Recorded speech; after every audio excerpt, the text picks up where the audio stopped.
হে নবী, আপনি বলে দিন, আমার বান্দাদেরকে বলে দিন যে হে আমার বান্দারা, তোমরা যারা তোমাদের নফসের উপরে জুলুম করেছো, সুদীর্ঘকাল নামাজের খবর ছিল না, যাকাত দিইনি, হজ ফরজ হয়েছিল করি নাই, সওম রাখিনি, আল্লাহর দিন এগিয়ে নেওয়ার কোনো চেষ্টাই করি নাই, সুদীর্ঘকাল হারাম খেয়েছেন, ঘুষ খেয়েছেন, জেনা করেছেন, বাদ্যযন্ত্র বাজিয়েছেন, অশ্লীলতা এর মধ্যে ডুবেছিলেন, মাদকদ্রব্য সেবন করেছেন সুদীর্ঘকাল। তোমরা যারা নিজেদের নফসের উপর জুলুম করেছো, লা তাকনাতু মির রাহমাতিল্লাহ, তোমরা আল্লাহ পাকের রহমত থেকে নিরাশ হয়ে যাও। তোমরা আল্লাহ পাকের রহমত থেকে নিরাশ হয়ে যেও না। ইন্নাল্লাহা ইয়াগফিরু যুনুবা জামিআ, আল্লাহ পাক চাইলে সমস্ত গুনাহ মাফ করতে পারেন। ইন্নাহু হুয়াল গফুরুর রহিম, তিনি হচ্ছেন পরম করুণাময়, অসীম দয়ালু। আমি আলোচনার সামনে নিয়ে যাওয়ার আগে আরেকটা বিষয় বলে রাখতে চাই। এই আলোচনাকে একপাক্ষিকভাবে, একপেশেভাবে বুঝে নেওয়ার কোনো সুযোগ নাই। আল্লাহ পাক যেমন পরম করুণাময়, অসীম দয়ালু, ঠিক একইভাবে আল্লাহ রাব্বুল আলামিন শাদীদুল ইকাব, কঠিন শাস্তি দাতাও বটে। এই দুটো বিষয় মাথায় রেখেই আল্লাহর রহমতের আশাও করতে হবে এবং আল্লাহ পাকের গজবের ভয়ও করতে হবে। এর মাঝখানেই হচ্ছে ঈমান। এই জায়গা থেকে আলোচনা বুঝতে হবে। আল্লাহ পাক তৌফিক এনায়েত করুন, আমিন। আমাদেরকে আল্লাহ রাব্বুল আলামিন তার রহমত থেকে নিরাশ হতে বারণ করছেন। যে যত পাপ করেছে জীবনে, যদি একটা বার কেউ যদি আল্লাহ পাককে মন থেকে ডাকে, চোখ দিয়ে ঝরঝর করে পানি পড়ে, আল্লাহ পাককে বলে, সেজদায় গিয়ে পড়ে আল্লাহকে বলে রব্বিক ফিরলি, আল্লাহ আমাকে মাফ করো, তার মনের মধ্যে যদি সততা থাকে, মন থেকে যদি সেই কথাটা বলে থাকে, আল্লাহ পাক শুধু তাকে ক্ষমাই করবেন না, তার সমস্ত গুনাহগুলোকে আল্লাহ নেকি দিয়ে পরিবর্তন করে দেবেন। একটা হাদিস পড়ছিলাম, নবী করিম সাল্লাল্লাহু আলাইহি ওয়াসাল্লাম তিনি বলছেন যে লাম্মা কাদাল্লাহুল খালক, যখন আল্লাহ রাব্বুল আলামিন এই মহাবিশ্ব সৃষ্টি করেন, তখন আল্লাহ রাব্বুল আলামিন কাতাবা কিতাবান, একটা কিতাব লিখেছেন। একটা কিতাব আছে আল্লাহর কাছে, কাতাবা কিতাবান ফাহুয়া ইনদাহু ফাওকাল আরশ, যেই কিতাবটা আল্লাহর নিজের কাছে আছে, আরশের উপরে। সেখানে আল্লাহ পাক লিখে রেখেছেন, কি লিখেছেন? ইন্না রাহমাতি সাবাকাত গদাবি, প্রতিটা ক্ষেত্রেই আমার রহমত, আমার দয়া, আমার করুণা আমার গজবকে পরাজিত করেছে। মানে আল্লাহ রাব্বুল আলামিনের গজব, এর উপরে আল্লাহ পাকের রহমত অবস্থান করছে। জীবনের কোনো ক্ষেত্রে হতাশ হওয়ার কোনো সুযোগ নাই। আজকে পারিবারিক ভাঙন বলেন, ব্যক্তি পর্যায়ের আত্মিক ধ্বংসই বলেন, সমাজের বিপর্যয় বলেন, যাই বলেন, পিছনে একটা বড় কারণ আছে। সেটা হলো আল্লাহ থেকে দূরে থাকা মানুষ, আল্লাহ থেকে হতাশ হয়ে যাওয়া। আর এই কাজটা শয়তান করিয়েছে মানুষকে আল্লাহ থেকে দূরে সরানোর জন্য। কিন্তু আল্লাহ রাব্বুল আলামিনের কাছে কেউ যদি যেতে চায়, মন থেকে যদি আল্লাহকে একটা বারও ডাকে, আল্লাহ পাক এক ডাকের মাধ্যমেও তার গুনাহ মাফ করতে পারো। দুজন ব্যক্তির ঘটনা পড়লাম। একজন ব্যক্তি প্রচন্ড রকম আবেদ, প্রচুর ইবাদত করে। আপনারা জানেন ইবলিসও কিন্তু আবেদ ছিল, ইবলিস কিন্তু প্রচুর ইবাদত করেছে। এখন ওই ব্যক্তির একজন বন্ধু ছিল, এটা বানু ইসরাইলদের ঘটনা। তো সেই বন্ধু পাপী ছিল, বিভিন্ন কবিরা গুনাহ করত। আর এই আবেদ ব্যক্তি বারবার তাকে নসিহত করত, গুনাহ ছেড়ে দাও, তুমি পাপ করছো, গুনাহ ছেড়ে দাও। তখন সেই ব্যক্তি যে পাপ করছে সে বলতো যে আল্লাহ কি তোমাকে আমার রক্ষক বানিয়েছেন? আল্লাহ কি তোমাকে আমার উপর দারোগা বানিয়েছেন? আমাকে আল্লাহর হাতে ছেড়ে দাও, আমাকে নসিহত করতে শোনা। একদিন এই আবেদ ব্যক্তি তার বন্ধুকে একটা জঘন্য পাপ করতে দেখলো, এমন একটা পাপ যেটা দেখে তার মনে ধারণা আসলো এটা চরম জঘন্য একটা কাজ। তখন সে মুখ ফসকে বলে ফেললো যে আল্লাহ তোকে আর মাফ করবে না, আল্লাহ তোকে জান্নাত দিবে না। আল্লাহ রাব্বুল আলামিন মালাকুল মউতকে এই দুজনের কাছে পাঠালেন, দুজনের রূহকে কবজ করা হলো। এবার আল্লাহ পাক তার সামনে তাদেরকে উপস্থাপন করে বললেন যে তোমাকে আমার রহমত সম্পর্কে কে গ্যারান্টি দিয়েছে যে আমি কাউকে রহমত করব কি করব না? যাও, আমি তোমাকে জাহান্নামে পাঠালাম, ওই ব্যক্তি যে আমার রহমত প্রত্যাশা করেছে আমি তাকে জান্নাত দিয়ে দিলাম। দেখুন, এই হাদিসটা শুনলে মনে হয় বাহ্যিক হয়তো বা মুখের একটা কথার কারণেই সে জাহান্নামে চলে গেল। আসলে বিষয়টা এমন, বিষয়টা আমি আপনাকে বোঝাচ্ছি। বিষয়টা হচ্ছে ইবলিসের মত। ইবলিস কিন্তু শুধু মন থেকেই বলেনি যে খলাকতানি মিন নার ওয়া খলাকতাহু মিন তিন, আমি কেন তাকে সাজদা করব আদমকে, আদম তো মাটির তৈরি আর আমি তো আগুনের তৈরি। এটা ইবলিসের শুধু মৌখিক স্টেটমেন্ট ছিল না, কারণ কি ছিল? আবা ওয়াস্তাকবার, সে উদ্ধত হয়েছিল, অহংকার প্রদর্শন করেছিল। ভিতর থেকে ইন্টারনালি সে অহংকারী ছিল, সে আন্ডার এস্টিমেট করে কথাটা বলেছে, শুধু মৌখিকভাবে বলে নাই। কিন্তু ঠিক এই ব্যক্তির ঘটনা এমনই, সে মন থেকে অহংকারী হয়ে উঠেছিল, যদিও বা সে আবেদ ছিল। এখানে আমরা যারা প্র্যাকটিসিং মুসলিম হওয়ার চেষ্টা করছি, আমাদের জন্য এখানে নিদর্শন আছে। পাঁচ ওয়াক্ত নামাজ পড়েই ভেবে বসবেন না যে অনেক কিছু করে ফেলছে, এক চিল্লা দিয়ে মনে করে ফেলবেন না যে দিনের জন্য অনেক কিছু করে ফেলছে। একটা হজ করেছেন, ওমরা করেছেন, সিয়াম রেখেছেন, দিনের জন্য দান সৎকার করেছেন, একটা মাদ্রাসা মসজিদ করেছেন, ভেবে বসবেন না আপনি সব অনেক কিছু করে ফেলেছেন এবং অন্যরা সব ককরোচ তেলাপোকা, ওরা জাহান্নামে যাবে, এমনটা মনে করুন। জানি না আমরা যে কার আমলের কতটুকু আল্লাহর কাছে কবুল হচ্ছে।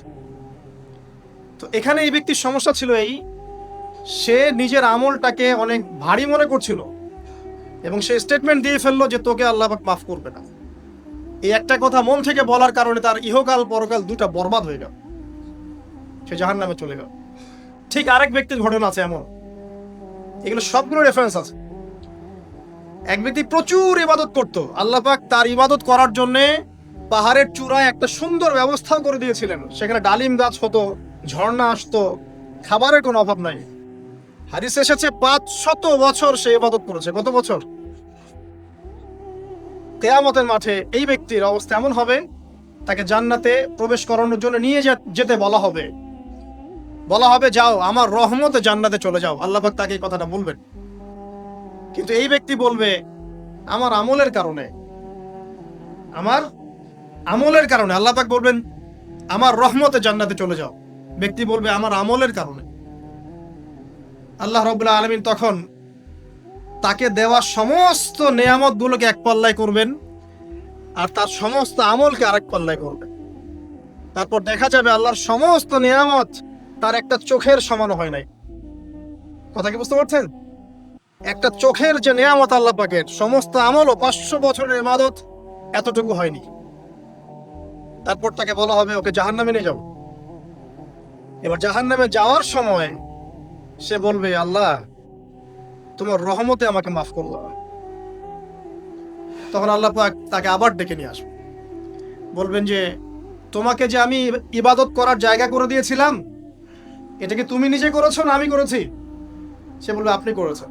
তোমাকে যে আমি সৃষ্টি করেছিলাম তখন কি তুমি কোন আমল করেছিলে? বলবে না। তাহলে তোমাকে যে সৃষ্টি করেছি আমি, এটা কি তোমার আমলের কারণে? না। তোমাকে সারা দুনিয়াতে এত নিয়ামত দিয়েছি, এটা কি তোমার আমলের কারণে? সে বলবে না। তখন তাকে জান্নাতে প্রবেশ করানো হবে। কিয়ামতের মাঠে এমন অনেক ঘটনা ঘটবে যেটা আমাদের চিন্তার বাইরে। আরেকজন ব্যক্তিকে ডেকে আনা হবে, যে ব্যক্তি একটা দুটা নয় বরং 100টা খুন করেছে।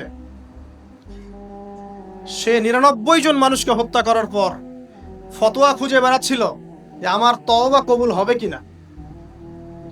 একজন আবেদের কাছে গিয়েছে। আবেদ আর আলেম কিন্তু এক জিনিস না। আবেদ মানে যে প্রচুর ইবাদত করে, তার জ্ঞান কম, সে শুধু জানে কিভাবে ইবাদত করতে হয়। আলেম হচ্ছে সে যে শরীয়তের গভীর জ্ঞান জানে আবার ইবাদতও করে। আবার যারা জ্ঞান আছে আমল নাই, সেও কিন্তু প্রকৃত আলেম না। প্রচুর জ্ঞান আছে কিন্তু জ্ঞান অনুযায়ী আমল করে না, সেও কিন্তু প্রকৃত আলেম নন। এবার আসেন, তো এই আবেদের কাছে গিয়ে সে বলছে আমার কি ক্ষমা হবে? আমি 99টা খুন করেছি। সে বলল তোমার আবার ক্ষমা? তোমার ক্ষমা নাই। তখন এই ব্যক্তি এই আবেদকে হত্যা করে 100টা খুন পূর্ণ করলো, ওকেও সে মেরে ফেলছে। আমার ক্ষমাই হবে না তো তোর বেঁচে থাকার কি দরকার, তুইও মর। কি বুঝতে পারলেন? বর্তমান বিশ্বের উগ্র মাথার পলিটিশিয়ানদের মতো অবস্থা। আমার দেশের সমস্যা, তোর দেশ পারমাণবিক বোমের উড়াই দিব, মানে এরকম একটা অবস্থা। তো আল্লাহ রাব্বুল আলামিন এই ব্যক্তির মধ্যে একটা চেতনা তৈরি করলেন যে আমাকে তওবা করতে হবে। সে তখন সার্চ করতে লাগলো আরো কোনো আলেম আছে কিনা। এরপর অনেক দূরে একজন আলেমের সন্ধান পাওয়া গেল। সে সেখানে গেল, তাকে গিয়ে বলল আমার কি ক্ষমা হবে? সে আলেম তাকে বলল হ্যাঁ, তোমারও ক্ষমা হতে পারে, যাও তুমি ইস্তেগফার করো এবং এই এলাকা থেকে অন্য এলাকায় চলে যাও। মানে যে এলাকায় তুমি অনেকদিন ছিলে, যেখানে তুমি অনেক পাপ কাজ করেছো, এখানে থাকার দরকার নাই। তওবা করে তুমি অন্য কোথাও চলে যাও, নতুন একটা জীবন শুরু করো। এখানে থাকলে হবে কি, তোমার স্মৃতিগুলো তোমাকে তাড়িয়ে বেড়াবে এবং মানুষ তোমাকে খারাপ নজরে দেখতেই থাকবে, তুমি তখন কষ্ট পাবে। এই জন্য তুমি চলে যাও। তো চলে যেতে যেতে সে রাস্তায় ইন্তেকাল করে। এবার তার রূহ নিবে কে? এই জন্য দুদল ফেরেশতা আসছেন, জান্নাতি এবং জাহান্নামী। তাদের মধ্যে বাক বিতরটা হচ্ছে কে রূহ নিয়ে যাবে। তো জাহান্নামের ফেরেশতারা বলছেন সে এতগুলো খুন করেছে, তার রূহটা আমরা নিব। আর জান্নাতি ফেরেশতারা বলছেন না, সে তওবা করতে এসেছিল, অতএব সে আল্লাহর অভিমুখী হয়েছে, তার রূহটা আমরা নিব। আল্লাহ পাক এখানে একটা কৌশল করলেন। আল্লাহ পাক ফেরেশতাদেরকে বললেন তোমরা রাস্তাটাকে পরিমাপ করে দেখো, যেদিকে যাচ্ছিল তার পরিমাপ বেশি নাকি যেখান থেকে এসেছে ওর পরিমাণ বেশি। আল্লাহ পাক জমিনকে আদেশ করলেন হে জমিন তুমি প্রশস্ত হয়ে যাও। এবার পরিমাপ করে দেখা গেল সে তওবার দিকে আসছিল, এর পরিমাণটা বেশি। এই একটা কাজের ওসিলা আল্লাহ পাক তাকে মাফ করে দেন। মনে রাখবেন এটা মৌখিক বিষয় ছিল না, সে মন থেকে ভিতর থেকে কিন্তু সে আল্লাহর প্রতি অনুগত হয়েছে। এই মনের বিষয়টা আল্লাহ ছাড়া কেউ জানে না। আপনি দেখতে পারেন সমাজে অনেকে দাড়ি টুপি পাগড়ি জুব্বা সব লাগিয়ে ঘুরছে, তো বিশ্বাস করেন তাদের মনটা এমনও হতে পারে যে জানোয়ারের চেয়েও কুৎসিত, এমনও হতে পারে। আবার আপনি দেখবেন সমাজে এমন অনেক মানুষ ঘুরছে যারা হয়তো অনেক পাপে লিপ্ত মনে হচ্ছে, কিন্তু মনের মধ্যে সততা আছে। আর যার মনের মধ্যে সততা আছে আল্লাহ পাক কোনো না কোনো দিন ইনশাআল্লাহ তাকে হেদায়েত দিবে। এটা আমরা আমাদের অভিজ্ঞতা থেকেও দেখেছি। এমন অনেক মানুষকে আমরা দেখেছি যে ড্রাগ অ্যাডিক্টেড ছিল, মিউজিক করেছে, হারাম সম্পর্কের মধ্যে ছিল, নামাজ ঠিক মতো পড়ে নাই, কিন্তু যখনই আল্লাহর কথা আলোচনা হতো দেখতাম সে খুবই শান্তভাবে মন থেকে কথা শুনছে। এই কথা শুনতে শুনতে শুনতে একদিন মাশাআল্লাহ এখন দেখবেন যে চিল্লা দিয়ে বেড়াচ্ছে বিভিন্ন মসজিদে। আল্লাহ হেদায়েত দিয়েছে, সব ছেড়ে দিয়েছে। এরকম মানুষের অভাব নাই কিন্তু সমাজে।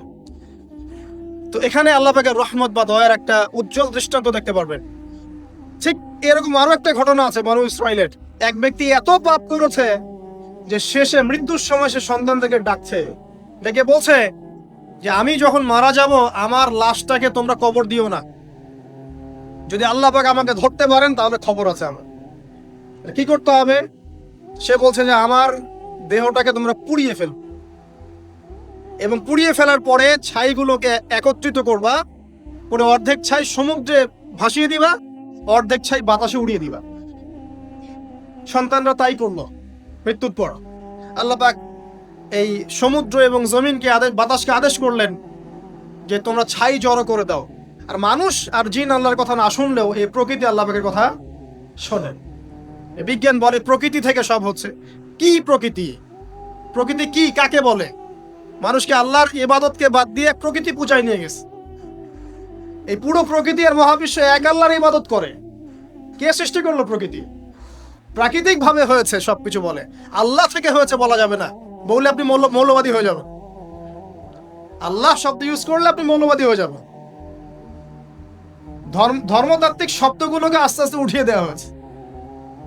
দেখবেন যুক্তি বিজ্ঞান দার্শনিক শব্দগুলোকে আনা হয়েছে, এটাও টেকনিক্যালি করা হয়েছে। কোন সেকুলার মিডিয়াতে আপনি দেখবেন না ইনশাআল্লাহ বলছে। ইনশাআল্লাহ প্রমাণ করবে যে আপনি আস্তিক না নাস্তিক। তো প্রকৃতিকে আল্লাহ পাক আদেশ করলেন এই সমুদ্র ছাই জড়ো করো, এই বাতাস ছাই জড়ো করো। তারা ছাই জড়ো করে দিল। এই ব্যক্তিকে বলা হচ্ছে তুমি জীবিত করে আল্লাহ পাক বলছেন তুমি যে এই কাজটা করেছিলে, লিমা ফাআলতা হাদা, তুমি এই কাজটা কেন করেছো? তখন এই ব্যক্তি উত্তর দিচ্ছে মিন খাশিয়াতিকা ইয়া রাব্বি ওয়া আনতা আ'লাম। হে আল্লাহ, আমি আমার বুঝে যা এসেছে আপনার ভয়েই আমি এই কাজটা করেছি। আর আপনি খুব ভালো করেই জানেন যে আমি আপনার ভয়ে করেছি নাকি অন্য কোনো কারণে করেছি। মানে আপনি আমার মনের কথা জানেন। আল্লাহ পাক তাকে মাফ করে দেন। আপনাদেরকে আমি সেই ব্যভিচারী মহিলার কথাও মনে করাই, যে ছিল একজন প্রস্টিটিউট মহিলা, পতিতা, যেটা আমরা বলি সমাজের ভাষায়, যদিও এখন নতুন শব্দ এসেছে সেক্স ওয়ার্কার বা যৌনকর্মী। এবং এগুলোকে আমরা এখন প্রমোট করছি, আমরা এখন অশ্লীলতাকে প্রমোট করছি। এই কথা বলতে আমাদের বুক কাঁপা উচিত নয় যে আমরা এখন অশ্লীলতাকে প্রমোট করছি। আমরা এখন কাপড় খোলার সংস্কৃতির দিকে যাচ্ছি, যে কাপড় খুলে দিয়েছিল ইবলিস। ইবলিস আমাদের বাবা মার কাপড় জান্নাতে খুলে দিয়েছিল, এটা কি জানেন? ফল খাওয়ার পরে এই ফল খেতে কে প্রলুব্ধ করেছে? ইবলিস। গাছের কাছে গিয়ে ফল ভক্ষণ করার পর সর্বপ্রথম আমাদের পিতামাতার গা থেকে কাপড় খুলে পড়ে গেছে। তা আমাদের পিতামাতাকে মহাবিশ্বে নগ্ন করে দিয়েছে ইবলিস, আর তার অনুসারীরা এই জমিনে আদম সন্তানদেরকে নগ্ন করছে এখন। অতএব এই যে একটা ট্রেন্ড এখন চলছে, দেখবেন হারাম রিলেশনশিপকে মিডিয়ার মধ্য দিয়ে প্রমোট করা হচ্ছে, মনে হয় একটা স্বাভাবিক বিষয়। কোনো বিষয় না এটা, যে কেউ জেনাই করতে পারে, জেনা পর্ন খুব নর্মাল। হালাল ভাবে যদি আপনি বিয়ে শাদী করতে যান তখন সমস্যা হচ্ছে, হালাল ভাবে যদি আপনি বিয়ে করতে যান তখন সমস্যা হচ্ছে।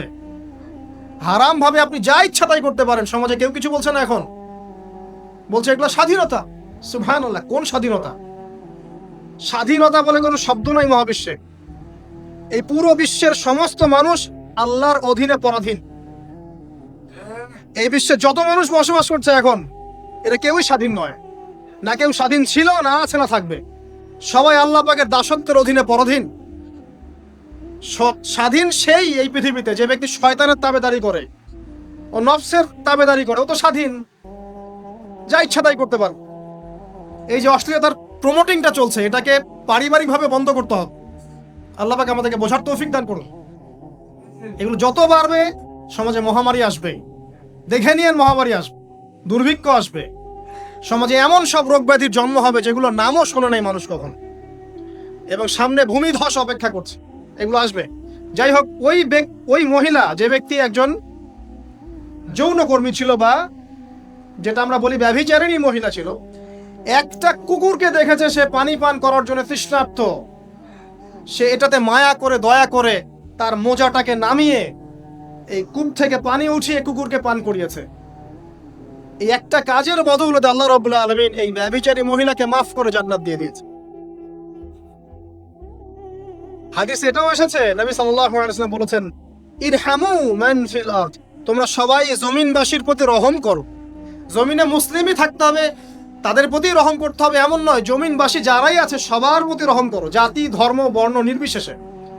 এমনকি পশু পাখির প্রতিও দয়া করো। ইরহামু মান ফিল আরদ, জমিনে যারা আছে সবার প্রতি রহম করো।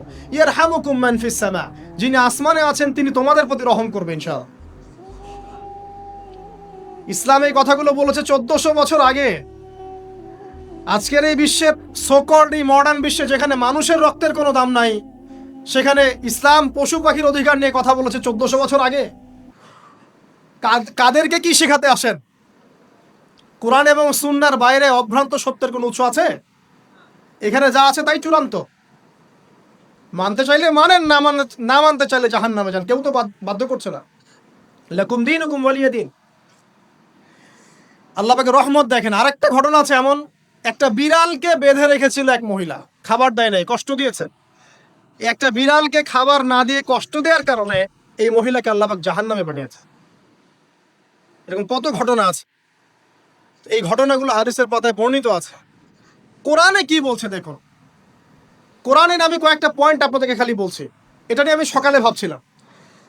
আল্লাহ পাক আদম আলাইহিস সালামকে সৃষ্টি করেছেন আমরা সবাই জানি, কিন্তু আল্লাহ পাক সূরা সাদের মধ্যে বলছেন ইবলিসকে, হে ইবলিস, তোমাকে কিসে বারণ করলো আদমকে সিজদা করতে, যে আদমকে আমি নিজের হাত দিয়ে সৃষ্টি করেছি। আল্লাহ রাব্বুল আলামিন যে আমাদেরকে এত যত্ন করে ভালোবেসে সৃষ্টি করেছেন, এটা কি আল্লাহ পাকের দয়ার নিদর্শন নয়? মহাবিশ্বের অন্য কোন মাখলুক সৃষ্টির ব্যাপারে আল্লাহ পাক বলেন নাই খলাকতু বিয়াদাই, আমি নিজ হাতে তাকে সৃষ্টি করেছি। শুধু সৃষ্টি নয়, সৃষ্টি করার পর আল্লাহ পাক তাকে সমস্ত নাম শিক্ষা দিয়েছেন। এই যে জ্ঞান শিক্ষা দেওয়া, জ্ঞান, এটা আল্লাহ পাকের সবচেয়ে বড় নিদর্শনগুলোর মধ্যে অন্যতম। এবং আল্লাহ পাকের সবচেয়ে বড় দয়া, আমার মত এটা, মানব জাতির উপরে আল্লাহ পাকের সবচেয়ে বড় দয়াটা হচ্ছে কি জানেন? আল্লাহ পাক আমাদেরকে জ্ঞান শিক্ষা দিয়েছেন, ওহী নাজিল করেছে। এটা সব কিছুর ঊর্ধ্বে। কারণ আপনি তওবা করবেন, জ্ঞান লাগবে। নামাজ পড়বেন, জ্ঞান লাগবে। রোজা রাখবেন, জ্ঞান লাগবে। যাকাত দিবেন, ইলম লাগবে। আপনি দিনের যে কোনো আমল করেন, ইলম লাগবে। জান্নাত জাহান্নামের পথ খুঁজে পেতে হলে ইলম লাগবে। দেশ চালাবেন, ইলম লাগবে। অর্থনীতি চালাবেন, ইলম লাগবে। ইলম ছাড়া কিছু নাই, ইলমের উপরে কিচ্ছু নাই। এই ইলমটা আল্লাহ পাক কাকে শিক্ষা দিয়েছেন? আদম আলাইহিস সালামকে। আমরা তো শিখেছি সমাজবিজ্ঞান বইগুলোতে যে আমাদের পূর্বপুরুষরা নাকি গুহায় থাকতো আর গাছের ছাল পাতা খেয়ে থাকতো, তাই না? লতা পাতা খেয়ে থাকতো, গাছের ছাল পাতা খেয়ে পোশাক পরতো আর কি। বোগাস, ডাহা, মিথ্যা কথা। আল্লাহ রাব্বুল আলামিন সূরা বাকারা এবং সূরা আরাফ পড়ে দেখেন, আল্লাহ পাক বলছেন যে আদম আলাইহিস সালামকে আল্লাহ পাক সমস্ত নাম জ্ঞান শিক্ষা দিয়েছেন। মহাবিশ্বের যে প্রয়োজনীয় জ্ঞানগুলো আছে সেগুলো আল্লাহ পাক আদমকে শিখিয়েছেন আলাইহিস সালাম। ওয়াল্লামা আদামাল আসমাআ কুল্লাহা, আল্লাহ পাক আদমকে সমস্ত নাম শিক্ষা দিয়েছেন। আমাদের পিতা মাতারা মূর্খ ছিলেন না, তারা সৃষ্টি থেকেই জ্ঞানী ছিলেন। আদম আলাইহিস সালামের পারমাণবিক বোম বানানোর কোনো প্রয়োজন ছিল না। ছিল? বানান নাই। আপনার মধ্যে এই জ্ঞানটা আসছে কিভাবে? বাই ডিএনএ আপনি জ্ঞান পাচ্ছেন, কারণ আমরা আদম সন্তান। অনেক জ্ঞান আমাদের ভিতরেই আছে, এগুলো চর্চার মধ্য দিয়ে, গবেষণার মধ্য দিয়ে প্রস্ফুটিত হয় মাত্র। জ্ঞান ভিতরে আছে আমাদের, আমাদের পিতাকে জ্ঞানী করে পাঠানো হয়েছে। এই জ্ঞান শিক্ষা দেওয়াটা হচ্ছে আল্লাহ পাকের সবচেয়ে বড় দয়াগুলোর মধ্যে একটা, রহম করেছে। শুধু তাই নয়, আদম আলাইহিস সালামকে এমন জ্ঞান শিক্ষা দিয়েছেন যে জ্ঞান ফেরেশতারা পর্যন্ত জানতো না। এটা কি দয়া নয়? এটা কি আদম সন্তানের প্রতি ভালোবাসা নয়? তারপরে সেজদা করিয়েছেন। মহাবিশ্বে অন্য কাউকে কি সেজদা করানো হয়েছে? কোরআনে কি এমন কোনো দলিল আছে যে আদম আলাইহিস সালাম ছাড়া অন্য কাউকে সব ফেরেশতারা সেজদা করেছেন? আছে? তাহলে এই যে সম্মান দেয় আল্লাহর পক্ষ থেকে, সম্মান কিসের ভিত্তিতে? সম্মান শারীরিক ক্ষমতার ভিত্তিতে? সম্মানটা কি কারণে? জ্ঞানের কারণে, ইলমের কারণে, জ্ঞানের কারণে সম্মান। এই সম্মান দেয়াটা কি আল্লাহ পাকের রহমত এবং দয়ার নিদর্শন নয়? অতএব সম্মান পেতে হলে, আল্লাহর রহমত পেতে হলে সেই জ্ঞানের চর্চায় আবার ফিরে আসতে হবে। আপনি যদি আজও সেই ওহির জ্ঞানের চর্চা করেন, আল্লাহ পাক এই পৃথিবীবাসীর বুকের মধ্যে আপনার জন্য সম্মান পয়দা করে দিবেন ইনশাআল্লাহ। দেখেন, ওই সেই জ্ঞানী যদি আপনি এখনো চর্চা করেন, আজও আপনি সম্মানিত হবেন ইনশাআল্লাহ। ব্যক্তি চর্চা করলে ব্যক্তি সম্মানিত হবে, একটা পরিবার চর্চা করলে ওই পরিবার সম্মানিত হবে, একটা সমাজ যদি চর্চা করে সেই ওহির জ্ঞান, ওই সমাজ সম্মানিত হবে। একটা দেশে যদি আপনি ওই ওহিভিত্তিক জ্ঞান ছড়িয়ে দেন, পুরো দেশকে আল্লাহ পাক সম্মানিত করবে ইনশাআল্লাহ, পুরো জাতিকে সম্মানিত করবে ইনশাআল্লাহ। আরো সামনে যান, এই যে আদম এবং হাওয়া আলাইহিস সালাম গাছের কাছে চলে গেলেন, ফল খেয়ে ফেললেন, কারণ আমরা আদম সন্তান, ভুল করি। আল্লাহ পাক কি সাথে সাথেই বহিষ্কার করে দিয়েছেন? না, আল্লাহ পাক তওবা করার জন্য কালিমা শিখিয়ে দিয়েছেন। সুবহানাল্লাহ, তাদের কালিমা জানা ছিল না। আল্লাহ পাক বলছেন ফাতালাক্কা আদাম মির রাব্বিহি কালিমাত, আল্লাহ পাকের কাছ থেকে আদম আলাইহিস সালাম কিছু বাক্য শিখে নিলেন, যেই বাক্য দিয়ে ফাতাবা আলাই, সে আল্লাহর কাছে তওবা করলো। কোন সেই বাক্য? সূরা আরাফে আছে, রব্বানা যালামনা আনফুসানা ওয়া ইল্লাম তাগফির লানা ওয়া তারহামনা লানাকুনান্না মিনাল খাসিরিন। এই দোয়া কে শিখিয়ে দিয়েছে? আল্লাহ। এই তওবার বাক্য যে শিখিয়ে দেয়, এটা কি দয়ার পরিচয় নয়? আমরা আল্লাহর কাছে ফিরে যাব, তওবা করব, ইস্তেগফার করব, এই জ্ঞানটা শিখিয়ে দেয়া কি আল্লাহ পাকের দয়ার পরিচয় নয়? তাহলে আমরা কিভাবে ক্ষমা চাইতাম? কিভাবে ক্ষমা চাইলে আল্লাহ পাক সমস্ত গুনাহ মাফ করবেন, এই পদ্ধতিগুলো বলে দেয়া কি আল্লাহ পাকের দয়ার পরিচয় নয়? তারপর সামনে যান, পৃথিবীতে নামিয়ে দিয়ে আল্লাহ পাক ক্ষান্ত হয়ে যাননি। আল্লাহ রাব্বুল আলামিন আসমান থেকে হেদায়েতের গ্রন্থ পাঠিয়েছেন, বলেছেন এই গ্রন্থের মধ্যে যা আছে মেনে চললে তোমরা আবার জান্নাতে ফিরে আসবে ইনশাআল্লাহ। আল্লাহ পাক আদম এবং হাওয়া আলাইহিস সালাম এবং আদম সন্তান সবাইকেই সৃষ্টি করেছেন, উদ্দেশ্য হচ্ছে আল্লাহ পাক আমাদেরকে জান্নাত দিতে চান। আল্লাহ পাক চান যে আমরা যেন জান্নাতে যাই। যদি আমরা জান্নাতে যেতে না পারি পরকালে, একটা কারণে যেতে পারবো না, অনলি একটা কারণ, সেটা হলো আমাদের নিজের দোষে। একটা কারণ, যারা জাহান্নামে যাবে মানুষ এবং জিনদের মধ্যে, নিঃসন্দেহে মহাবিশ্বে তারা ছাড়া জাহান্নামে যাওয়ার উপযুক্ত কেউ ছিল না। ও জাহান্নামে যাওয়ার উপযুক্ত ছিল বলেই আল্লাহ পাক তাকে জাহান্নামে পাঠাবেন।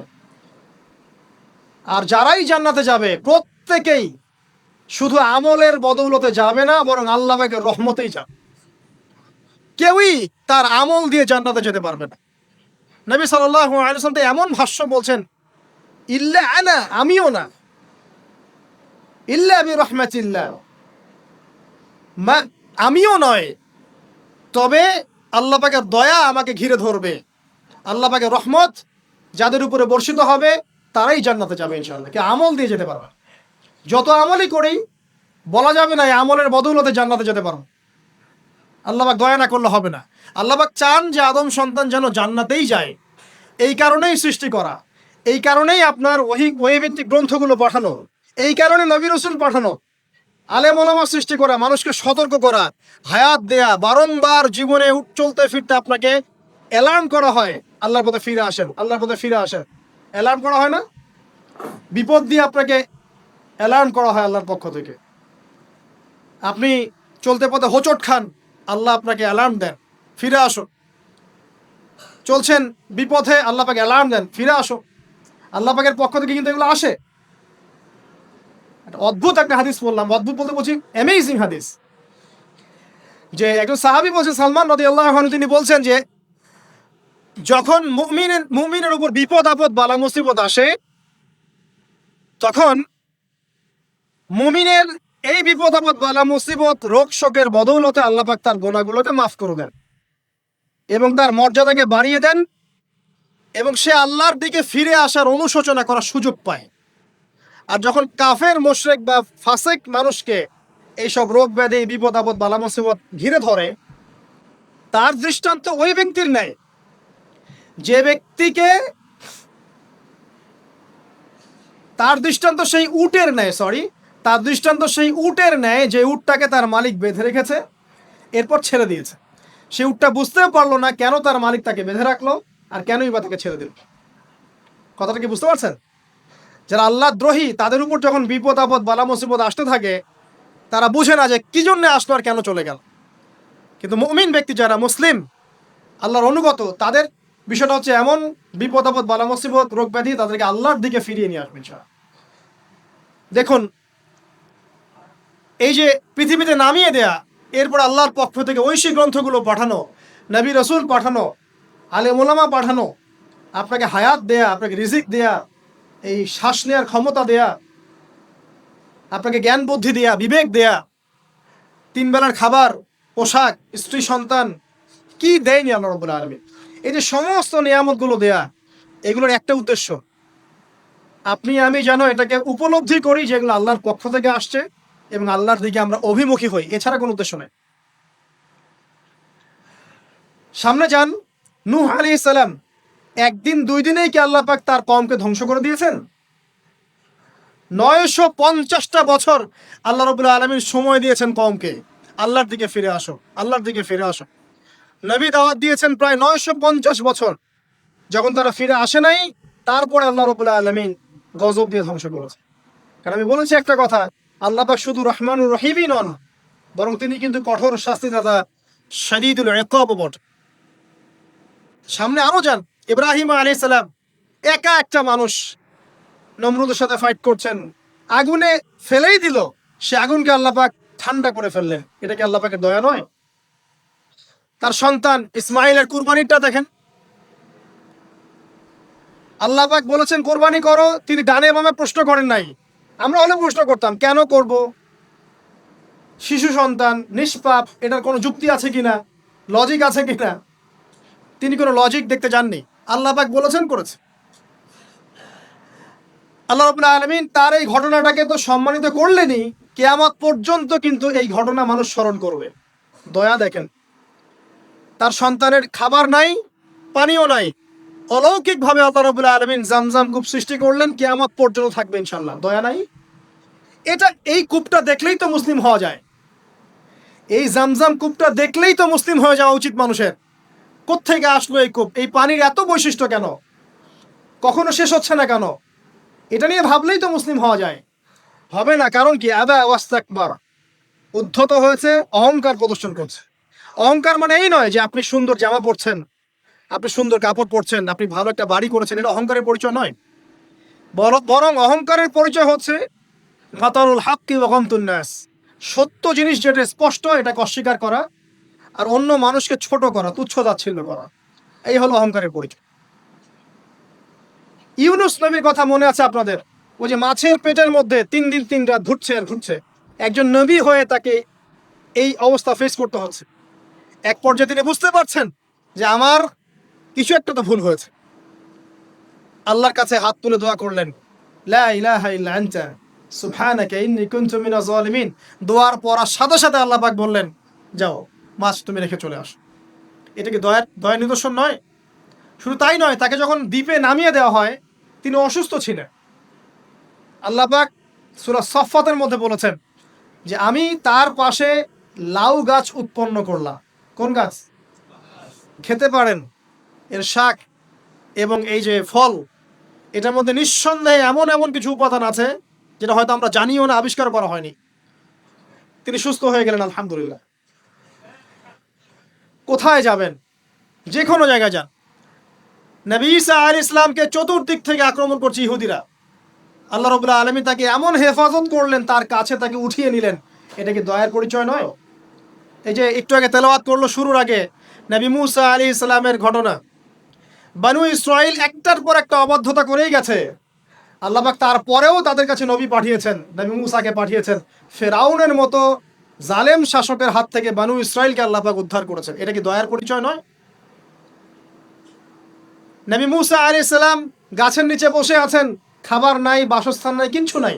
বরং তার গায়ে একটা অপবাদ দেওয়া হয়েছে যে তিনি নাকি একজন মানুষকে খুন করেছে, অথচ তার ইন্টেনশন সেটা ছিল না। তিনি একটা ঘুষি দিয়েছেন লড়াই থামানোর জন্য, ওই এক ঘুষিতেই সেই ব্যক্তি ডেড। এবার তিনি গাছের নিচে বসে দোয়া করছেন, রব্বি ইন্নী লিমা আনজালতা ইলাইয়া মিন খায়রিন ফাকির। আল্লাহ, আমি নিঃস্ব অসহায় হয়ে এখানে বসে আছি, তুমি আমার উপর তোমার যে রহমত পাঠাবে আমি তার ভিখারি হয়ে বসে আছি। দোয়া করার সাথে সাথেই ওই শুআয়ব আলাইহিস সালামের মেয়ে হেঁটে হেঁটে চলে আসে। তিনি স্ত্রী পেলেন, তিনি শ্বশুর পেলেন, একজন নবী পরিবার পেলেন, বাসস্থান পেলেন, চাকরি পর্যন্ত পেলেন। 8 বছর তিনি রাখালি করেছেন শুআয়ব আলাইহিস সালামের ফার্মের মধ্যে। দয়া মুহূর্তেই চলে আসবে, শুধু আল্লাহর দিকে অভিমুখী হলেই হয়, এগুলো দয়া। আইয়ুব আলাইহিস সালামের কথা মনে আছে না? দীর্ঘদিন রোগে ভুগছেন, চিকিৎসা হচ্ছে না, ভালো হচ্ছে না, শেফা হচ্ছে না। এখানে যারা আধ্যাত্মিকত্ব নিয়ে পড়াশোনা করেন, লেখালেখি করেন, তারা বলেছেন তাদের কিছু কিছু কিতাবের মধ্যে, রোগটা যখন এমন একটা পর্যায়ে চলে আসলো যে তিনি জিহ্বাটা নড়াতে পারছেন না, কারণ তিনি আল্লাহ পাকের জিকির করতে প্রচন্ড ভালোবাসতেন। এক পর্যায়ে রোগটা এমন একটা জায়গায় চলে আসলো যে জিহ্বাটা তিনি নড়াতে কষ্ট হচ্ছে। তখন গিয়ে তিনি বলছেন, রব্বি আন্নী মাসসানি ইয়াদুররু ওয়া আনতা আরহামুর রাহিমিন। হে আল্লাহ, আমাকে কষ্ট স্পর্শ করেছে, আর তুমি তো ক্ষমাকারী, রহমকারীদের মধ্যে সর্বশ্রেষ্ঠ রহমকারী। আমি জিকির করতে পর্যন্ত পারছি না, আল্লাহ আমার রোগটা শেফা দিয়ে দাও। বলার সাথে সাথে আল্লাহ রাব্বুল আলামিন প্রস্রবণ ঝর্ণা তৈরি করলেন, এখানে গোসল করো, শেফা হয়ে গেল। এগুলো কি রহমতের পরিচয় নয়? এখানে এক্সট্রা স্কলার এমনও বলেছেন, আজকে আমরা যারা বাহ্যিক সৌন্দর্য নিয়ে বেশি গর্ব করি আর কি, আত্মিক সৌন্দর্যের চাইতে বাহ্যিক সৌন্দর্য নিয়ে যারা বেশি গর্ব করি, যদি আল্লাহ পাক আমাদের পোশাকটাকে পরিবর্তন করে দেন, আত্মাটাকে দেহের পোশাক দেন আর দেহটাকে আত্মার পোশাক বানায় দেন, তাহলে দুর্গন্ধে কি আমাদের সামনে আসতে যাবে? কথা মনে বুঝতে পারছেন না? আইয়ুব আলাইহিস সালামের আত্মাটা ছিল পবিত্র, পরিশুদ্ধ, তার দেহের মধ্যে রোগ হয়েছিল। আর এই পুরো বিশ্বের ম্যাক্সিমাম লোকের মানুষের রোগ এখন আত্মায়, দেহে নয়। আবার বলছি, হয়তো বুঝতে পারছেন না। আইয়ুব আলাইহিস সালামের রোগটা হয়েছিল দেহে বাইরে, তার আত্মা ছিল পবিত্র, পরিশুদ্ধ আত্মা। দেহের রোগের একটা পর্যায়ে যখন জিহ্বাটায় ইফেক্ট হলো, তখন জিকির করতে তার কষ্ট হচ্ছে, তখন তিনি দোয়া করছেন, আল্লাহ আমার এই রোগটাকে শেফা দিয়ে দাও। আর এখনকার পুরো জেনারেশন, এই সভ্যতার রোগ হচ্ছে ভিতরে, আত্মায়, দেহের রোগের চাইতে এদের আত্মার রোগটা বেশি। এখন এই আত্মাটাকে যদি দেহ বানিয়ে দেওয়া হয় আর দেহটাকে আত্মার পোশাক পরিয়ে দেওয়া হয়, দুর্গন্ধে কেউ সামনে আসতে চাবে না। তাই আইয়ুব আলাইহিস সালামের সেই দোয়া এখন আমাদের বেশি করা উচিত। রব্বি আন্নী মাসানিয়া দুররু ওয়া আনতা আরহামুর রাহিমিন। আল্লাহ, আমাদের আত্মায় রোগ এসেছে, এটাকে তুমি শেফা দাও। দেহের রোগ লেস ইম্পর্টেন্ট, আত্মার রোগটা বেশি ইম্পর্টেন্ট। এরকম নিদর্শন কোরআনের পাতায় পাতায় ছড়িয়ে আছে। আসহাবুল কাহাফ, পুরো সমাজ ওদেরকে মেনে নিচ্ছে না, গুহায় চলে গেলেন, ঘুম পাড়িয়ে দিলেন আল্লাহ পাক। 309 বছর, কত বছর? 309 বছর একটা দোয়ার বদৌলতে তারা বলেছিল রব্বানা আতিনা মিন লাদুনকা রাহমা ওয়া হাইয়্যি লানা মিন আমরিনা রাশাদা। আল্লাহ পাক শুধু ঘুম পাড়িয়ে রাখলেন না, তাদের মধ্য দিয়ে আল্লাহ পাক পুরো একটা সভ্যতাকে হেদায়েত করে দিলেন। আলহামদুলিল্লাহ। যে সভ্যতা বিশ্বাস করতো না যে পরকাল বলে কিছু আছে, দাকিয়ানুস বাদশার সেই জুলুম থেকে আল্লাহ পাক এই 10 জন বা 9 জন যুবককে বাঁচালেন, ওদেরকে কিয়ামত পর্যন্ত কোরআনের পাতায় স্থান দিলেন, নিদর্শন বানালেন এবং তাদের মধ্য দিয়ে একটা পুরো সভ্যতাকে হেদায়েত দিলেন। সুবহানাল্লাহ। যেখানে যাবেন এই নিদর্শন। আর কার কথা বলবো? জুলকারনাইন, মনে আছে? কোন সূরা আছে জুলকারনাইনের কথা? সূরা কাহাফ। আল্লাহ পাক তাকে এমন রহমত করেছিলেন যে মাশরিক মাগরিব মানে পূর্ব পশ্চিম পর্যন্ত তাকে রাজত্ব দিয়ে দিয়েছে। আজকে তো আমরা এই সামান্য একটু ক্ষমতা পেলেই আমাদের কেউ চেনে না, গায়ে হাতি দেওয়া যায় না, ঠিক আছে? মানে তখন সে নিজেকে মনে করে যে সে এই পৃথিবীর সবকিছু, বাকি মানুষ আর মানুষ না। ক্ষণস্থায়ী সামান্য একটু ক্ষমতা দিয়ে দেখবেন আমাদের অবস্থা খারাপ। প্রত্যেকের ধর্মতাত্ত্বিক ক্ষেত্রেও যদি কাউকে আপনি একটু ক্ষমতা দেওয়ার আলেম মনে করেন, দেখবেন অহংকারে বাঁচতেছেন। কারো একটু পপুলারিটি হয়ে গেছে, দেখবেন অহংকারে বাঁচতেছেন। আইওয়াশ শোডাউনের জামানা তো এটা, যে যত পারে মানুষকে দেখাতে পারলে বাঁচে। কাজ হবে 5%, 95% হচ্ছে আইওয়াশ। যে কোনো জায়গায়, ধর্মতাত্ত্বিক জায়গা বলেন, social, economical, political, world affairs, কাউকে যদি আল্লাহ পাক যাররা পরিমাণ একটু ক্ষমতা দিয়ে দিয়েছে, ব্যাস তাকে আর চেনা যায় না। জুলকারনাইনকে আল্লাহ পাক আলাইহিস সালাম মাশরিক মাগরিবের ক্ষমতা দিয়েছিলেন। এত দাপট ছিল তার, যেদিকে সেনাবাহিনী নিয়ে যেতেন সেদিকে বিজয় করতে পারতেন। পড়ে দেখেন। আর এই ব্যক্তি কিন্তু আলেকজান্ডার দ্য গ্রেট নয়। পশ্চিমারা এখানে আবার একটা ষড়যন্ত্র করেছে, তারা বলে এই ব্যক্তি ছিল আলেকজান্ডার দ্য গ্রেট। এটা ভুয়া কথা। তিনি একজন আল্লাহ পাকের বড় ওলি ছিলেন অথবা নবী ছিলেন। কি ছিলেন আল্লাহ পাক এটা কোরআনে বলেন, স্পষ্ট করেন না। তা আমরা ধরে নিচ্ছি আল্লাহ পাকের তিনি একজন শুকরগুজার বান্দা ছিলেন। তাকে একটা কম বলছে যারা পাহাড়ের মাঝখানে থাকতো, ইয়া জুলকারনাইন, হে জুলকারনাইন, ইন্না ইয়াজুজ ওয়া মাজুজ মুফসিদুনা ফিল আরদ। ইয়াজুজ আর মাজুজ এর সভ্যতা জমিনে ফাসাদ সৃষ্টি করছে।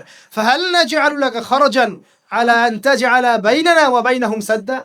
আমরা কি তোমাকে একটু ট্যাক্স দিব, খাজনা দিব, যে খাজনার বদৌলতে তুমি একটা প্রাচীর নির্মাণ করে দিবে, যে প্রাচীর নির্মাণ করলে ওরা আর আমাদের কাছে আসতে পারবে না। তখন এই প্রতাপশালী বাদশার স্টেটমেন্ট হচ্ছে এই, ক্বালা মা মাক্কান্নী ফীহি রাব্বী খায়র। আল্লাহ আমাকে যা দিয়েছেন তার পক্ষ থেকে এটা যথেষ্ট, তোমাদের এসব ট্যাক্সের দরকার নেই আমার। এই যে আল্লাহ পাকের রহমত দেখেন। ঠিক খিজির আলাইহিস সালামকেও দেখবেন, ওই 3টা ঘটনা মনে আছে না? নৌকা ফুটা করা, বাচ্চাকে হত্যা করা, আর হচ্ছে কি ওই যে কি দেয়াল নির্মাণ করা। সূরা কাহাফ আজকে বাসায় গিয়ে পড়েন।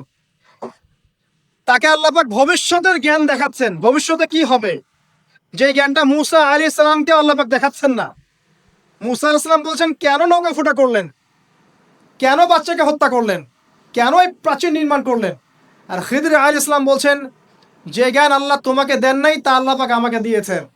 আমি এই কারণে নৌকা ফুটা করছি, কারণ নৌকা ফুটা না করলে ভবিষ্যতে এই নৌকাটা সিজ করা হবে, ছিনতাই করা হবে। বাচ্চাটাকে হত্যা করেছে এই কারণে, এই বাচ্চা বড় হলে বড় কাফের হতো। দেয়াল নির্মাণ করেছে এই কারণে, এই দেয়ালের নিচে এই বাচ্চাদের, এতিম 2 বাচ্চার গুপ্তধন রাখা আছে, ওর বাবা মা রেখেছে। এটা তুমি জানো না, আমি জানি। এটা জানার পরে তিনি অহংকার করছেন না, তিনি বলছেন রাহমাতাম মির রাব্বি, এই জিনিসটা আমার রবের রহমত, আমার প্রতি দয়া।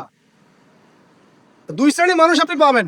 এক, যারা তাদের স্ট্যাটাস, প্রতিপত্তি, জ্ঞান এসবের অহংকার প্রদর্শন করবে। আরেক শ্রেণী যারা এগুলো আছে, যাদের এগুলো আছে বাট তারা বলবে এগুলো হাযা মিন ফাদলি রাব্বি, এগুলো আমার রবের রহমত। এখানে সফল 2য় শ্রেণীর মানুষ, 1ম শ্রেণীর নয়। ইউসুফের কথা মনে আছে? আলাইহিস সালাম কুয়ায় ছিলেন, কুয়া থেকে জেলে, কুয়া থেকে রাজপ্রাসাদে, সেখান থেকে জেলখানায়। জেলখানার একটা মানুষ যে পরবর্তীতে মিশরের শাসক হবে, কেউ কি ভেবেছিল? কেউ ভেবেছিল? ওই সময় কেউই ভাবে নাই। কিন্তু ওই মানুষটাকে আল্লাহ রাব্বুল আলামিন মিশরের রাজত্ব দিয়েছেন, যার মধ্য দিয়ে আল্লাহ পাক হাজার হাজার লক্ষ লক্ষ মানুষকে দুর্ভিক্ষের হাত থেকে বাঁচিয়েছে। আল্লাহ পাকের পরিকল্পনা, রহমত দেখেন। প্রত্যেক আম্বিয়া কেরামের জীবনী পড়ে দেখেন, এরকম রহমতের অসংখ্য নিদর্শন কোরআন এবং হাদিসে আছে। এখন শেষ করার আগে, এটা বলতে থাকলে অনেক সময় চলে যাবে, নামাজের সময় চলে যাবে, আমরা শেষ করছি। আমরা আসলে এখন যদি আল্লাহর রহমত পেতে চাই এবং আমাদের জীবনটাকে আল্লাহ পাকের আনুগত্যে, দাসত্বে, অহংকার মুক্তভাবে তওবা ইস্তেগফারের মধ্য দিয়ে কাটাতে চাই, তাহলে আসলে কি কি পয়েন্টস আমাদের কাজ করা দরকার, জাস্ট পয়েন্টসগুলো বলছি। 1 নাম্বার হচ্ছে জ্ঞান অর্জন করতে হবে। যে জ্ঞান আল্লাহ পাক আদম আলাইহিস সালামকে শিখিয়েছেন, ওই জ্ঞান চর্চা যদি আমরা বাড়াই, কোরআন সুন্নাহ ওহির জ্ঞানের চর্চা যদি আপনারা বাড়াই, ইনশাআল্লাহ 15 মিনিট, ঠিক আছে, লাগবে না 15 মিনিট, আমি 5 মিনিট শেষ করছি। ওহির জ্ঞানের চর্চা যদি আমরা বাড়িয়ে দেই, দেখবেন ইনশাআল্লাহ আল্লাহ পাক আপনার সম্মান, আপনার রিজিক, আপনার প্রতি করুণা, দয়া, মায়া, মহব্বত সব বাড়িয়ে দিবেন ইনশাআল্লাহ। এটা প্রথম পয়েন্ট। প্রিয় ভাইয়েরা, যারা আজকে লেকচার শুনছেন বা যারা পরবর্তীতে অনলাইনে শুনবেন, ওহির জ্ঞানের চর্চা। আমি বলছি না আপনি ডাক্তার হবেন না, ইঞ্জিনিয়ার হবেন না, জেনারেল লাইনে পড়বেন না, এই কথা আমি বলতে যাবো না কখনো। কারণ আমি জানি, আর কেউ বলুক না বলুক, অ্যাটলিস্ট আমি জানি এই ওয়ার্ল্ডকে ডিল করতে হলে বর্তমান এইসব আধুনিক জ্ঞানের কোনো বিকল্প নাই। কিন্তু এই জ্ঞানটার সাথে কোরআন সুন্নাহর জ্ঞান থাকতেই হবে। যখন এই দুইটা জ্ঞান একত্রিত হবে, ইনশাল্লাহ এই জাতিকে ঠেকানোর কেউ থাকবে না ইনশাল্লাহ। এই সহজ সরল কথাটা আমরা বুঝাতে ব্যর্থ হচ্ছি, অথবা কিছু মানুষ ইন্টেনশনালি এটাকে ঘুরিয়ে ফিরে উল্টা ব্যাখ্যা করছে। আর হ্যাঁ, এটা স্বীকার করছি, কিছু মানুষ আছে, কিছু ব্যাকডেটেড থিঙ্কিংস আছে আমাদের মধ্যে, যে আমরা আধুনিক শিক্ষাটাকে অনেক সময় গুরুত্ব দিচ্ছি না। এটা ঠিক নয়, এটা আমার মত। পরিবেশ বজায় রেখে, ইসলামী পরিবেশ বজায় রেখে আধুনিক শিক্ষায় শিক্ষিত হতে কোনো সমস্যা আছে? আর আধুনিক এই শিক্ষাগুলো অন ইসলামিক শিক্ষা নয়। আপনি যে কোনো এডুকেশনের বেসে যান, ম্যাথামেটিক্সে যাবেন, অ্যালজেব্রায় যাবেন, আপনি কেমিস্ট্রিতে যাবেন, ফিজিক্সে যাবেন, বায়োকেমিস্ট্রি যাবেন, জ্যোতির্বিজ্ঞানে যাবেন, মেডিকেল সায়েন্স, প্রত্যেকটাতে দেখেন মুসলিমদেরকে খুঁজে পাবেন আপনি। প্রত্যেকটা গোড়াপত্তন গিয়ে আপনি দেখবেন মুসলিমদের হাতেই হয়েছে। আব্বাসীয় খেলাফত যখন ছিল, তখন এই বাগদাদ ছিল জ্ঞানের রাজধানী। ওইরকম লাইব্রেরি কি বিশ্বে আর কখনো হয়েছে? এখন আমরা মনে করছি জ্ঞানের লাইব্রেরি মনে হয়, জ্ঞানের রাজধানী মনে হয় ব্রিটেন, হার্ভার্ড, কেমব্রিজ, অক্সফোর্ড। এটা কবে এসেছে ইতিহাসে? ইতিহাস কি 100 বছরের? হাজার হাজার বছর চলে গেছে। হিস্ট্রি পড়েন। এখানে আমার কথা হচ্ছে একদম ক্লিয়ার, নিট অ্যান্ড ক্লিয়ার, যে আমাদেরকে উভয় দিকের জ্ঞানই অর্জন করতে হবে, বোধ কোরআন সুন্নাহ এবং আধুনিক জ্ঞান। এই দুটো জ্ঞান যখন আপনি একত্রিত করবেন, ইনশাল্লাহ দেখবেন আল্লাহ চাইতো কোরআন এবং সুন্নাহকে হাতে নিয়ে এই বিশ্বের চ্যালেঞ্জগুলোকে ফেস করা যাবে ইনশাআল্লাহ। আল্লাহ পাক তৌফিক দান করুন, আমিন। প্রথম যেটা বিষয়, আল্লাহ পাকের রহমত পেতে হলে আল্লাহর ওহীভিত্তিক জ্ঞানের চর্চা বাড়াতে হবে। এই জ্ঞানের চর্চা বাড়ালে ব্যক্তি, পরিবার, সমাজ, রাষ্ট্র সবাইকে আল্লাহ পাক সম্মানিত করবে ইনশাআল্লাহ। আল্লাহ পাক রহম করবেন, ক্ষমা করবেন, ইনশাআল্লাহ দুনিয়াতেও সফল করবেন, পরকালেও জান্নাত দেবে ইনশাআল্লাহ তাআলা। আর আমরা তো দেখলাম আল্লাহ পাকের জান্নাত দেওয়ার জন্য একটা ঘটনা যথেষ্ট। একটা কুকুরকে পানি পার করিয়েছে, একবার খালি বলেছে আল্লাহ তোমার ভয়েই কাজ করেছে, বাস। আবার জাহান্নামে যাওয়ার জন্য একটা ঘটনা এনাফ, খালি বলেছে যে আল্লাহ তোকে মাফ করবে না, বাস জাহান্নাম। আল্লাহ পাক জানেন এন্ড অফ দ্য ডে কে জান্নাতে যাবে আর কে জাহান্নামে যাবে। অহংকারের কোনো সুযোগই নাই। এক মিনিট একটা কথা বলতে চাই, যে এখন অনেক মুসলিমদের মধ্যে একটা ট্রেন্ড চলে আসছে, একটু ইসলাম প্র্যাকটিস করলেই অন্যকে আন্ডার এস্টিমেট করা শুরু করে না? এখন তো অনলাইনের যুগ, আর এখন তো কাজ করতে কোনো শ্রম লাগে না, খালি ঘরে বসে শুয়ে 2টা লাইন লিখলেই কাজ শেষ। ঘরে বসে শুয়ে ফেসবুকে 2টা লাইন লিখলেই কাজ শেষ। আর কনস্ট্রাকটিভ কাজের তো কোনো খোঁজ খবরই নাই। এগুলো সহজ, এই কারণে দেখা যায় বর্তমান যুগে সমালোচনা, গীবত, আন্ডার এস্টিমেট করা, এগুলোর সংস্কৃতি বেড়ে গেছে। এগুলোর মধ্য দিয়ে আমরা দিন পালন করার পরেও ক্ষতির মধ্যে আছি। এমন হতে পারে যে ব্যক্তি বা যে দল বা যে রাজনৈতিক দল বা যে ধর্মীয় দল যার বিরুদ্ধে আমি নিজের কলমগুলো ঘোরাচ্ছি, হতে পারে তার মধ্যে এমন মানুষ আছে যে আমার আগে জান্নাতে চলে যাবে, হতেই পারে। আর আমি যে নিজেকে এত বড় করে ফখর করছি, কে জানে এন্ড অফ দ্য ডে আমি জান্নাতে যাবো কি যাবো না? কোনো গ্যারান্টি আছে? কোনো গ্যারান্টি নাই। সো এখন আমরা যারা ইসলাম প্র্যাকটিস করছি আমাদের সতর্ক হওয়া উচিত, নিজের পরকালের ফিকিরটা করি। আল্লাহ পাক বোঝার তৌফিক দান করুন, আমিন। 2 নম্বরে যেটা বলবো যে রাসূলুল্লাহ সাল্লাল্লাহু আলাইহি ওয়াসাল্লামের রেখে যাওয়া যে আদর্শ এবং সুন্নত, এর চর্চা যারা বাড়িয়ে দিবে আল্লাহ পাক গ্রহণ করবে ইনশাআল্লাহ।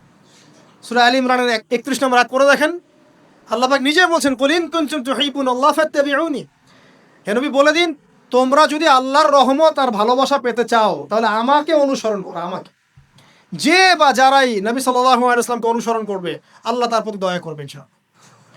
শুধু দয়াই না, ইয়াগফির লাকুম যুনুবাকুম, তোমাদের সমস্ত গুনাহ আমি মাফ করে দেব। আল্লাহু গফুর রহিম। সুন্নতের চর্চা বাড়িয়ে দেই। শুধু তাই নয়, কেউ যদি নবী সাল্লাল্লাহু আলাইহি ওয়াসাল্লামের উপরে বেশি বেশি দরুদ শরীফ পড়ে, আল্লাহুম্মা সাল্লি আলা মুহাম্মাদ ওয়া সাল্লিম পড়তেই থাকে, দরুদ ইব্রাহিম বা সংক্ষিপ্ত দরুদগুলো, আল্লাহ পাক একবার দরুদ পড়লে 10 বার রহম করবে ইনশাআল্লাহ। যেই নবীর আদর্শ মেনে চললে আল্লাহ পাক ভালোবাসবেন, সেই নবীর নাম উচ্চারিত হলে দরুদ পড়লেও আল্লাহ পাক রহম করবে ইনশাআল্লাহ। 4, সৃষ্টির সেবা করলে রহম পাওয়া যাবে। আল্লাহ পাক বলছেন, তোমরা সৃষ্টির সেবা করো, মানবতার সেবা করো, জমিনবাসী যারা আছে ওদের প্রতি রহম করো, আল্লাহ তোমাদের প্রতি রহম করবেন ইনশাআল্লাহ। 5, রহমত পেতে হলে আল্লাহর জিকির বাড়িয়ে দিতে হবে। আল্লাহর জিকির মানে সকাল সন্ধ্যা আল্লাহ পাকে যত জিকির আজগার আছে এগুলো ছাড়া যাবে না। চলতে ফিরতে অলওয়েজ আল্লাহকে ডাকতে হবে, সুবহানাল্লাহ, আলহামদুলিল্লাহ, ওয়ালা ইলাহা ইল্লাল্লাহ, আল্লাহু আকবার, লা হাওলা ওয়ালা কুওয়াতা ইল্লা বিল্লাহ। যে কাজ আপনি করছেন ওই কাজের মধ্যেই জিকির বাড়াতে হবে। যে যত বেশি আল্লাহ পাকে জিকির করবে তার কলব তত জিন্দা থাকবে, এবং যার কলব জিন্দা থাকবে, যার কলমের মধ্যে নূর থাকবে, আল্লাহ পাকের নূর তার কলবে আসবে ইনশাআল্লাহ তাআলা। 6, বেশি বেশি কোরআন তেলাওয়াত বাড়িয়ে দিতে হবে। কোরআন তেলাওয়াত যারা বাড়িয়ে দিবে, এই কোরআনের বদৌলতে আল্লাহ পাক তার প্রতি রহম করবে ইনশাআল্লাহ।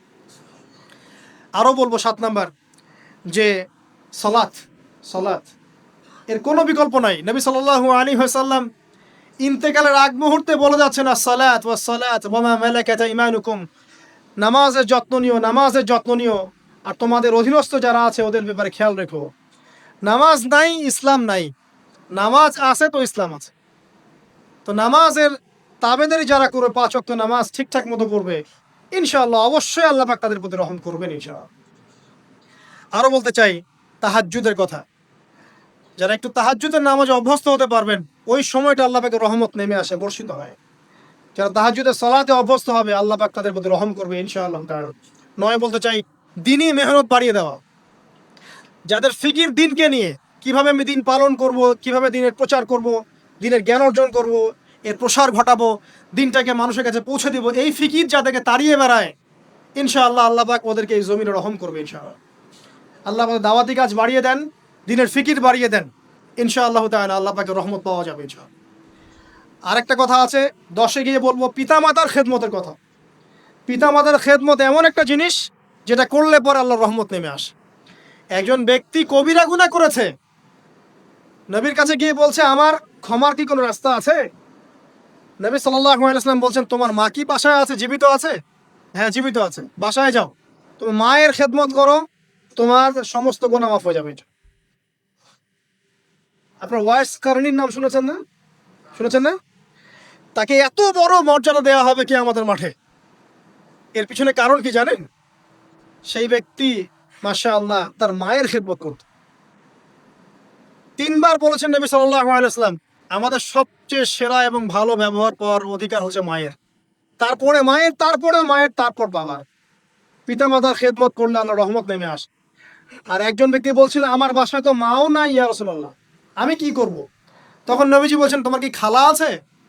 খালা বেঁচে আছে? খালা বেঁচে আছে, খালার খেদমত কর। এখনকার এই বিশ্বে দেখেন সম্পর্কগুলো কিন্তু ভেঙে যাচ্ছে। পিতা মাতা, ভাই বোন, আত্মীয় স্বজন, প্রতিবেশীর তো খবরই নেই, আমি তো জানি না আমার পাশের ফ্ল্যাটে কে থাকে। হ্যাঁ, অবস্থা এমন। তো সমাজের উপকার করলে, জনকল্যাণমূলক কাজ করলে, পিতামাতার খেদমত করলে, আত্মীয়তার বন্ধন অটুট রাখলে, এবং অন্যের সমস্যার সমাধান করার জন্য মানব সেবামূলক কাজ করলে আল্লাহর রহমত নেমে আসে। আজকে আমি 10টা বলেছি, ছাড়া আরও অনেক কাজ আছে যেগুলো নিয়মিত করতে থাকলে আল্লাহ রাব্বুল আলামিনের রহমত নেমে আসে। মোটা দাগে জ্ঞান অর্জন, মোটা দাগে নবী সাল্লাল্লাহু আলাইহি ওয়াসাল্লামের সুন্নাহ অনুসরণ, আল্লাহর ওহীর জ্ঞানের প্রচার প্রসার ঘটানো, দিনকে নিয়ে ভাবা, দিনের ফিকির করা, কোরআন তেলাওয়াত বাড়ানো, জিকির বাড়ানো, বেশি বেশি ইস্তেগফার করা, তওবা করা, বেশি বেশি ইস্তেগফার করা, আল্লাহর কাছে দোয়া করা, নামাজ তাহাজ্জুদ বাড়িয়ে দেয়া, আত্মীয়তার সম্পর্কগুলো বজায় রাখা, ঠিক আছে, আল্লাহ পাকের জমিনে দিনের প্রচার প্রসারের চেষ্টা করা, এবং সর্বোপরি ঈমান, ইসলাম এবং তাকওয়া বজায় রেখে যারা চলবে ইনশাআল্লাহ, আল্লাহ পাক এই দুনিয়াতেও তাদের প্রতি রহম করবেন ইনশাআল্লাহ, পরকালেও তাদের প্রতি রহম করবেন ইনশাআল্লাহ আযজা ওয়া জাল। সর্বশেষ একটা হাদিস বলে শেষ করছি। রাসূলুল্লাহ সাল্লাল্লাহু আলাইহি ওয়াসাল্লাম বলেছেন, আল্লাহ রাব্বুল আলামিন যখন এই পুরো মহাবিশ্ব সৃষ্টি করেছেন, তার রহমতটাকে তিনি 100 ভাগে ভাগ করেছেন। কত ভাগে? 100 ভাগে। তার অনলি একটা ভাগ, মাত্র একটা ভাগ আল্লাহ রাব্বুল আলামিন পুরো মহাবিশ্বে ছড়িয়ে দিয়েছে, এক ভাগ। আর আপনাদেরকে আমি অন্য একটা লেকচারে বলেছিলাম, সমুদ্রের ধারে যখন আপনি হাঁটবেন বা নদীর তীরে যখন আপনি হাঁটবেন, ওখানে একটা বালুর যে পরিমাণ অবস্থান, এই পুরো মহাবিশ্বে কিন্তু পৃথিবীর অবস্থান তার চেয়েও কম। যারা সায়েন্স পড়েছেন তারা জানে, পুরো মহাবিশ্বে পৃথিবীর অস্তিত্ব এর চেয়েও কম, একটা বালুর করার চেয়েও কম। মহাবিশ্ব এত বড়, এই পুরো মহাবিশ্বে আল্লাহ পাক এক ভাগ রহমত বন্টন করে দিয়েছে সৃষ্টিজীবের মধ্যে।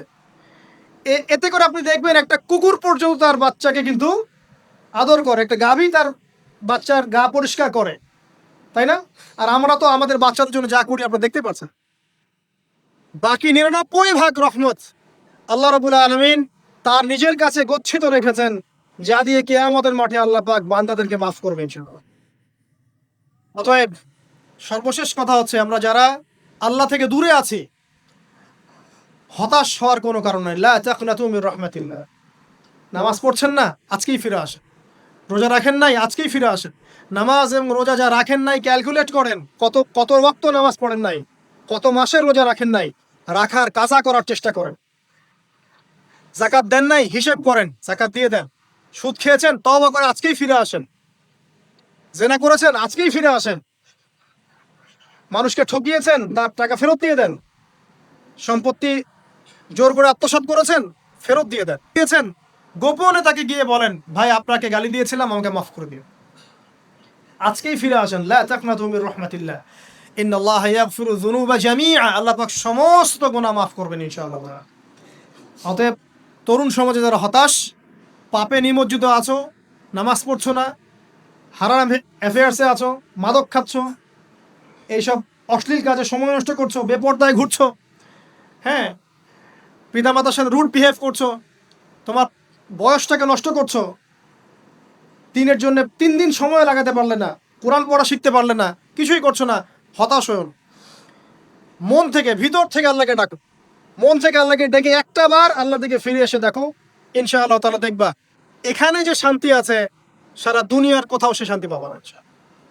এবং এই শান্তি নিয়ে তুমি যদি দুনিয়ার জীবন শেষ করতে পারো, তোমার কবর হবে শান্তিময়, তোমার হাসর হবে শান্তিময়, পুলসিরাত শান্তিময় হবে ইনশাআল্লাহ। হাসতে হাসতে তুমি জান্নাতে চলে যাবে ইনশাআল্লাহ।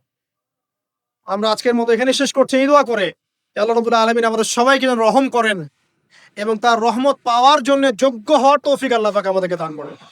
এবং যেই কাজগুলো করলে পরে আল্লাহর রহমত থেকে মানুষ বঞ্চিত হয়, এই কাজগুলো দূরে থাকার তৌফিক আল্লাহ রাব্বুল আলামিন আমাদের সবাইকে দান করেন। আমিন। أقول قولي هذا أستغفر الله لي ولكم ولسائر المسلمين. بارك الله لنا ولكم بالآية الحكيم. إنه تعالى جواد كريم بر رؤوف رحيم. السلام عليكم ورحمة الله.